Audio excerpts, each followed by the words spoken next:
The sun was bright, the street quiet, and I was just walking home with a bag of groceries when a golf cart painted HOA security enforcement swerved across the sidewalk, nearly hitting me. It screeched to a stop. Two men jumped out like they were responding to a hostage crisis. "Stop right there," one shouted, veins bulging in his neck. Before I could even blink, the second guy shoved me hard in the chest, knocking my groceries onto the pavement. Apples rolled across the concrete. Neighbors froze on their lawns, staring. Hands where we can see them. "Don't move." Their uniforms looked cheap. Badges crooked. Belts shaking. Then, one of them drew a gun. The barrel pointed straight at my face. Gasps rippled through the neighborhood. Mothers grabbed their kids. A man dropped his garden hose. I kept my hands up. My heart didn't race, my training wouldn't allow it, but the anger simmered.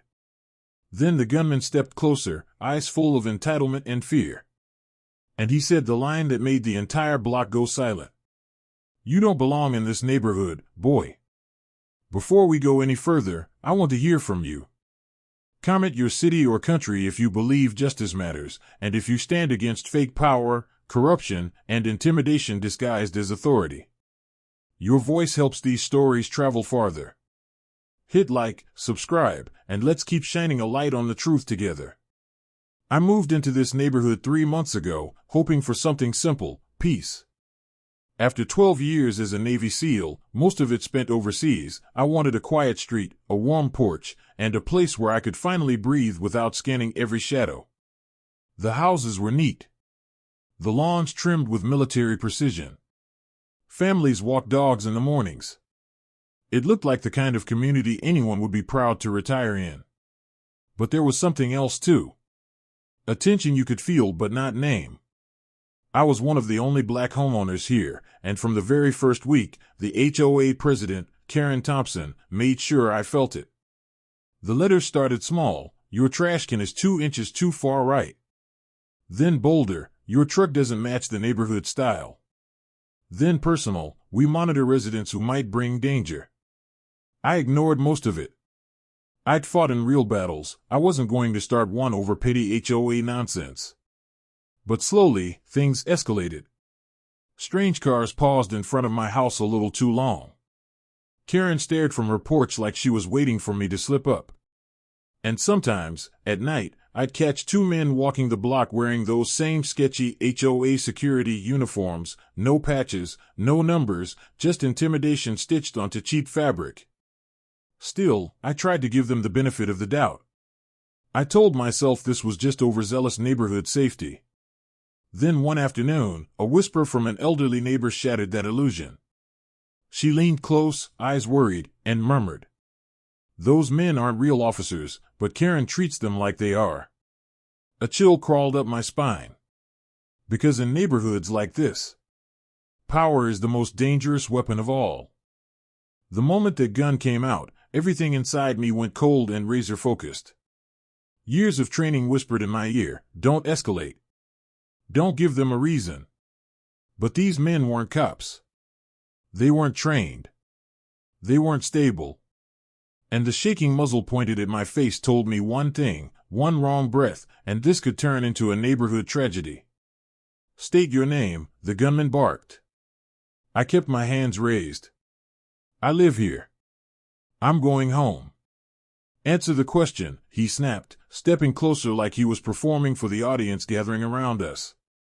The second man circled behind me, pretending to patrol the area. His badge was plastic. His holster sagged. Everything about this screamed amateur hour, except for the part where they were pointing a firearm at an unarmed homeowner minding his business. "What law am I breaking?" I asked. The gunman smirked. "Suspicious activity." "I'm carrying groceries." "Exactly," he said. "For all we know, that could be a cover. People like you use tricks." There it was again. "People like you." Murmurs spread through the circling neighbors. Phones began recording. Someone whispered, "They're going too far." Another, "Call the real police." The second fake cop jabbed a finger at me. On your knees. Now. I stared at him, calm, too calm for his liking. Show me your IDs. He scoffed.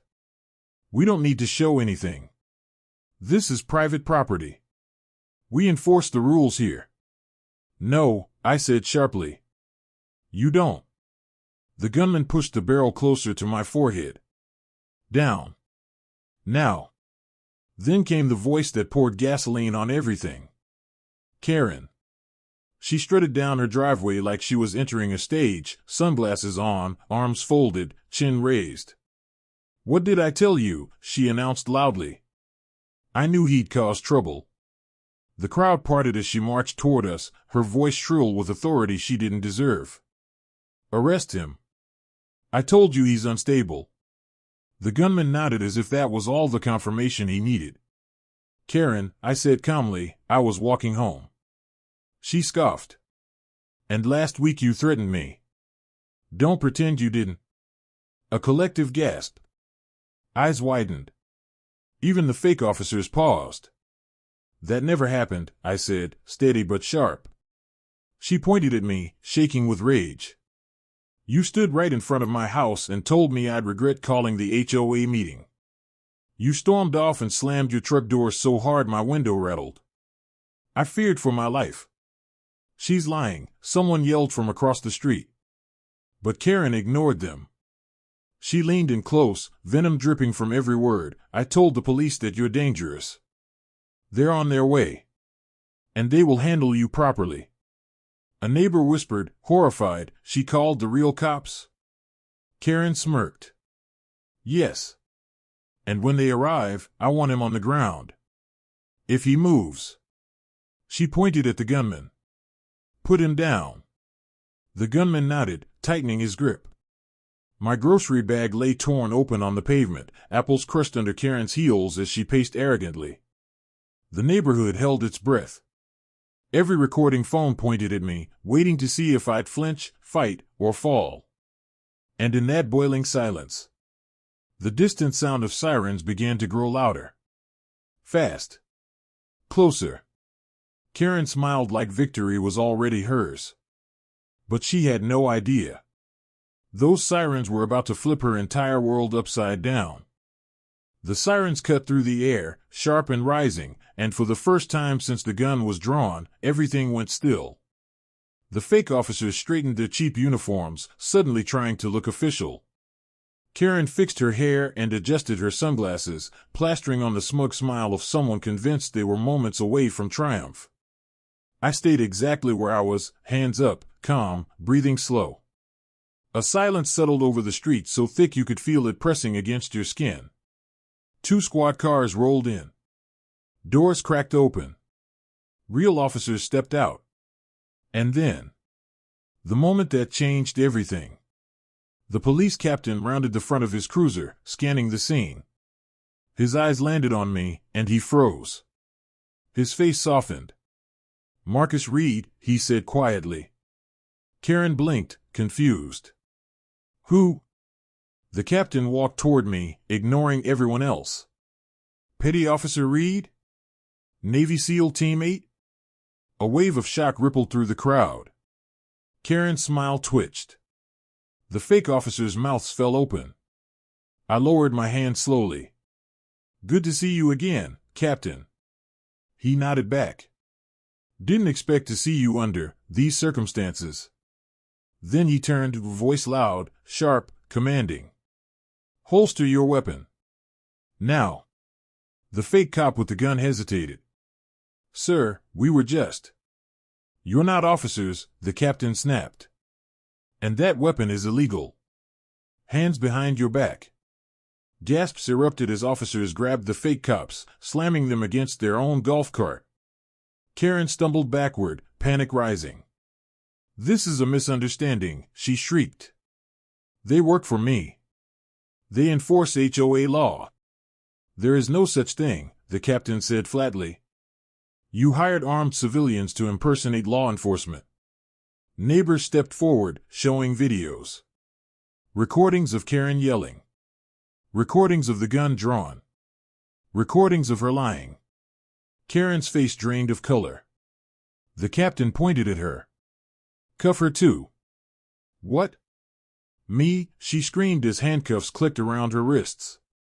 And right there, in front of the entire neighborhood, the woman who tried to destroy me was marched to a squad car, humiliated by her own lies. You said. The moment Karen and her hired impostors were loaded into the squad cars, the entire neighborhood seemed to exhale. The tension that had choked the street evaporated, replaced by stunned silence, and then quiet applause from a few brave neighbors who'd watched everything unfold. The captain walked back to me, his expression a mix of pride and regret. You didn't deserve this, he said.